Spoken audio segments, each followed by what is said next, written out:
buluşalım. Orada sınırda duran programımız birazdan başlayacak. Kıymetli Müslümanlar, Esselatu vesselamu ala Resulillah. Değerli basın mensupları, muhterem Bingöl'lü hemşerilerimiz, 7 Ekim'den bu yana Gazze'de yaşananlar tarihin en karanlık sayfalarına bir soykırım ve savaş suçu olarak yazılmaktadır. Uluslararası hukukun ayaklar altına alındığı, insanlık ve vicdanın paramparça edildiği bu süreçte dünya adeta sağır ve dilsiz bir seyirciye dönüşmüştür. İşgalci Siyonist rejim masum sivilleri hedef almakta, hastaneleri, okulları, camileri bombalamakta ve tüm dünyanın gözü önünde bir halkı açlığa ve ölüme mahkum etmektedir. Gazze'de yaşananlar Hiroşima ve Nagasaki'deki gibi insanlığa karşı işlenmiş bir suçtur. O günlerde Amerikan silahları Japonya'yı yok ederken bugün aynı barbarlık insanlık dışı bir Siyonist zihniyetin elinde Filistin halkına uygulanıyor.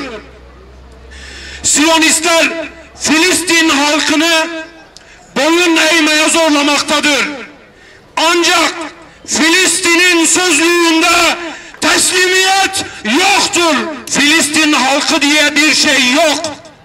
Gazze'yi harabe halinde bırakacağız diyen İsrail rejiminin Maliye Bakanı Bezalel Smotrich, Gazze'yi ve halkını bir kerede yakın çağrısı yapan Knesset Başkan Yardımcısı Nissim Faturi, Gazze halkı için ölümden daha acı verici yollar bulunmalı diyen Miras Bakanı Amichai Aliyahu, halk diz çöküp yalvarana kadar tek bir gram yardım girmeyecek diyen Itamar Ben-Gvir ve Gazze'deki her çocuk düşmandır diyen Moshe Feiglin gibi isimlerin ifadeleri bu vahşetin nedenli sistematik olduğunu kanıtlamaktadır.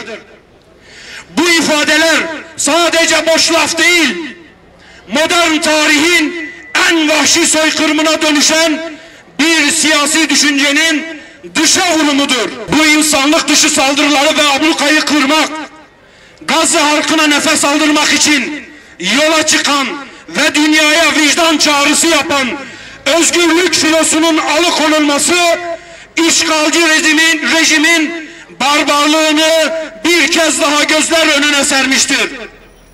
Sivil gemilere saldırmak, yardım konvoylarını tehdit etmek, sınır kapılarını kapalı tutmak ve halkı açlığa mahkum etmek, bunlar olağan hale getirilmeye çalışılan birer insanlık suçudur. Bu zorbalık karşısında sessiz kalmak, suça ortak olmaktır.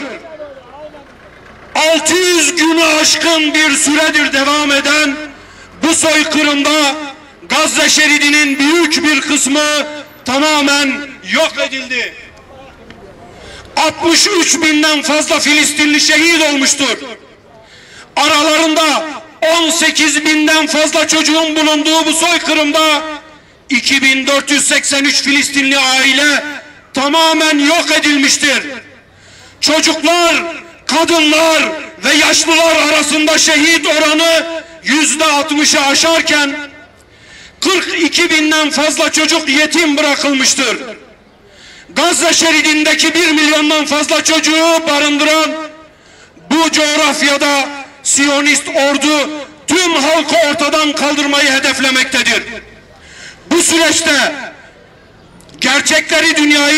gerçekleri dünyaya duyurmaya çalışan 226 gazeteci şehit edilmiştir. Bu utanç verici tabloya karşı Mısır'da gerçekleştirilecek olan vicdan konvoyu ve yürüyüşü insanlık vicdanının kalesi olarak yükselmektedir.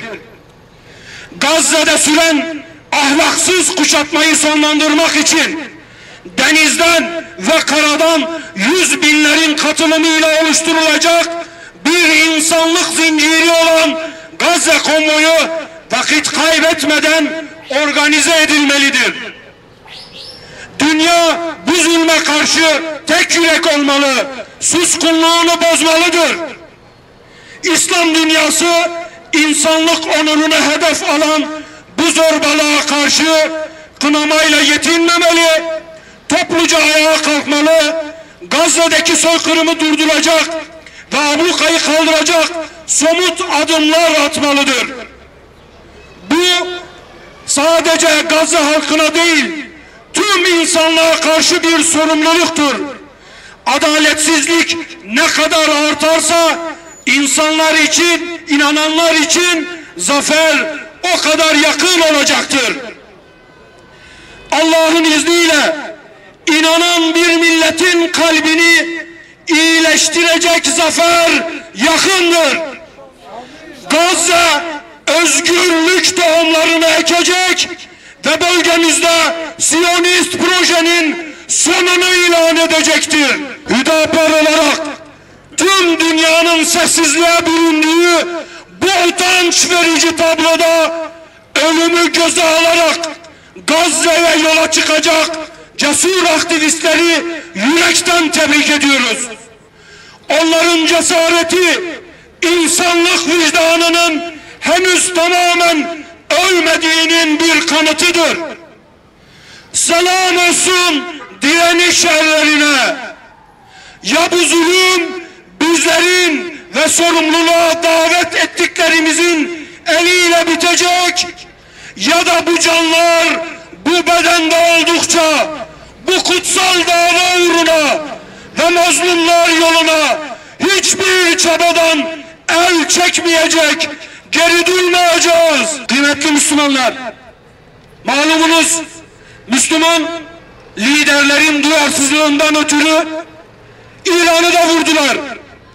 Mısır'dan, Lübnan'dan sonra İran'ı, yarın bizleri de vuracaklar. Ayık olmalıyız, uyanık olmalıyız. Bugün malımızla, canımızla ne gerekiyorsa duruş sergilemeliyiz. Elhamdülillahi Rabbil alemin vel akibetul muttaqin. Esselatu ve selamu ala Resulina Muhammedin ve ala alihi ve sahbihi ecmain. İlahi ya Rabbi, Mescid-i Aksa'nın özgürlüğü için mücadele eden kullarına zafer nasip eyle. Gazze halkına sabır, sebat ihsan eyle. Kardeşlerinin derdiyle dertlenenlerden eyle. Sessiz kalanlara da idrak nasip eyle.